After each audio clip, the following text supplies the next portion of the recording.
નમસ્કાર ઉમેદવાર મિત્રો, કાયમી શિક્ષક ભરતીની 287 જ કેમ ભરતીની જાહેરાત કરવામાં આવી છે।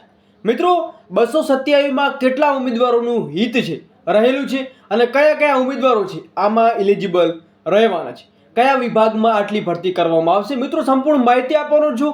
મહત્વની સાંજની અપડેટ મળી છે અને રોજબરોજની પલ અપડેટ છે એ આપણી ચેનલના થ્રુ તમને જોવા મળી જશે, જેથી ચેનલને સબસ્ક્રાઇબ કરવાનું ભૂલતા નહીં અને ખાસ કરીને મિત્રો જે બેલ આઇકન છે ઓન કરી રાખો, જેથી તમને નોટિફિકેશન મળતું રહે। ટેલિગ્રામ ને વોટ્સઅપ બંને જોઈન કરી રાખો, જેથી તમને ત્યાં પણ અપડેટ મળતી રહે। તો મહત્વની અપડેટ શું છે વિગતવાર માહિતી મેળવીએ, જેથી અંત સુધી માહિતી મેળવો। તો ખાલી પડી હતી જે જગ્યા, જેમાં 31મી રાજ્યમાં મોટી સંખ્યામાં શિક્ષકો નિવૃત્ત થયા છે।